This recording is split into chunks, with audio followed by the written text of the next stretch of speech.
صلی اللہ علیہ وسلم۔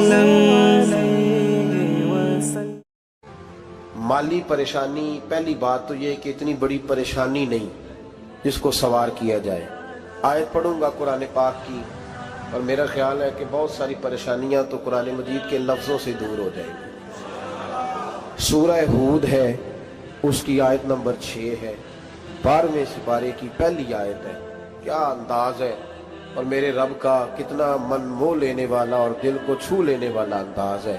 رب کریم نے فرمایا وما من دابۃ فی الارض، فرمایا نہیں زمین پر کوئی بھی ایسا چلنے والا، زمین پر کوئی ایسا نہیں جو چلتا ہو، الا علی اللہ رزقھا، جس کا رزق اللہ نے اپنے ذمہ نہ لیا ہو۔ زمین پہ کوئی چلنے والا ایسا نہیں جس کے رزق کی ذمہ داری رب کریم کی نہ ہو۔ یہ ذمہ داری رزق کس کی ہے؟ بول کے بتائیں، بول کے کس کی ذمہ داری ہے جی؟ اللہ۔ دیکھیں غور فرمائیں، یہاں مفسرین نے ایک بات لکھی ہے اس آیت کے تحت کہ فرمایا جو زمین پہ چلنے والا ہے اس کا رزق اللہ کے ذمہ۔ فرماتے ہیں کہ یہ اللہ نے ہماری عقل کے مطابق ہم سے بات کی ہے، ورنہ آسمانوں میں جتنی مخلوق ہے رزق اس کا بھی اللہ کے ذمہ ہی ہے۔ یہاں جو فی الارض کے لفظ ہے زمین پہ، وہ ہمیں سمجھانے کے لیے کہ تم نے تو صرف یہ دنیا دیکھی ہے نا، تو جس جس کو تم نے دیکھا ہے وہ سب کھاتے اللہ کا دیا ہوا ہی ہے۔ تو جو ہم نے دیکھا تھا رب کریم نے اس کے مطابق ہمیں سمجھا دیا۔ فرمایا کچھ تو تم نے دیکھے ہی نہیں، چلو ان کی تم سے بات نہیں کرتے، پر جو تم نے دیکھے ہیں ان سب کا رزق کس کے ذمہ ہے؟ اللہ کے۔ میرے رسول کریم سید عالم صلی اللہ تعالی علیہ وسلم قرآن مجید کی جب ترجمانی کرتے، وضاحت کرتے، تو محبوب پاک صلی اللہ علیہ وسلم بھی کوئی اشکال رہنے نہیں دیتے تھے، کوئی اشکال نہیں رہنے دیتے تھے۔ میرے محبوب کریم علیہ الصلوۃ والسلام نے فرمایا اللہ پہ بھروسہ رکھ کے سویرے نکل جانا رزق کی تلاش میں۔ کس پہ بھروسہ رکھنا ہے؟ نکلنا تمہارے ذمہ ہے، یہ نہ کہنا کہ گھر بیٹھوں گا تو یہیں آئے گا، نکلنا تمہاری ذمہ داری ہے، جتنی ذمہ داری ہے وہ پوری کرنا۔ اللہ پہ بھروسہ کر کے نکل جانا تمہاری ذمہ داری ہے، رب کا ذمہ ہے تمہیں رزق دینا، وہ ضرور تمہیں رزق پہنچائے گا۔ یا رسول اللہ صلی اللہ علیہ وسلم کس طرح پہنچے گا؟ تو ذرا حضور کے لفظوں کا حسن بھی دیکھیے۔ نبی پاک صلی اللہ علیہ وسلم نے فرمایا جس طرح موت تمہیں ڈھونڈ لیتی ہے نا کہ تم کہاں موجود ہو، جب وقت آتا ہے تو انسان پاکستان میں ہو تب بھی آ جاتا ہے، جدہ میں ہو تب بھی آ جاتا ہے، مکہ میں ہو یا مدینہ طیبہ میں، وقت پھر بھی آ جاتا ہے۔ فرمایا جس طرح موت تم جہاں بھی ہو تم تک پہنچ جاتی ہے نا، اس طرح تمہارا رزق بھی تم جہاں موجود ہوتے ہو اللہ وہاں پہنچا دیتا ہے، پہنچا دیتا ہے۔ تو یا رسول اللہ صلی اللہ علیہ وسلم کس انداز میں؟ تو فرمایا نکل جانا تمہاری ذمہ داری ہے۔ فرمایا سویرے پرندے بھی نکل جاتے ہیں، اور شام کو جب لوٹتے ہیں تو اللہ انہیں پیٹ بھر کے روزی عطا فرماتا ہے، حالانکہ ان کو نہیں پتا ہوتا ہمارا کارخانہ کہاں ہے، ہم نے کہاں جا کے مزدوری کرنی ہے، ان کو نہیں پتا ہوتا کہ ہمارا دفتر کہاں ہے، ہم نے کس آفس میں بیٹھنا ہے، ان کو نہیں پتا ہوتا کہ ہم نے کہاں جا کے مال خریدنا ہے اور کہاں سے ہم نے پھر اس کو دوبارہ بیچنا ہے، انہیں خبر نہیں ہوتی۔ اللہ پہ بھروسہ کر کے نکل جاتے ہیں۔ نکلنا تو تیرے ذمہ ہے کہ نہیں؟ فرمایا وہ تو ڈیوٹی کر، شام کو اللہ جو رب پرندوں کو روزی دیتا ہے وہ تجھے بھی عطا فرمائے گا۔ میں کہتا ہوں سوچ کتنی کمزور ہے اس آدمی کی جو کہتا ہے کیسے ملے گا، کتنی کمزور سوچ ہے۔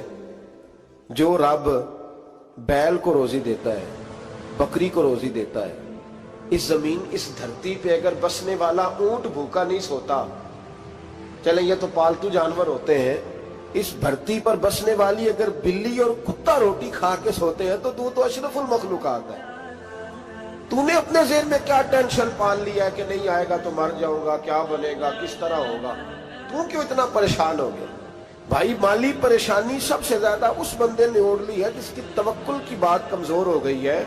تو سیدھی توجہ اپنے رب کریم کی جانب رکھ، سیدھی توجہ اللہ کی جانب کر۔ رب فرماتے ہیں ذمہ تیرا نہیں، ذمہ میرا۔ لیکن تنخواہ ایک آتی ہے گھر میں، جب ایک بچہ ہوتا ہے تو تب بھی کام چلتا ہے، جب اللہ 2 بچے دے دے پھر بھی اس تنخواہ سے کام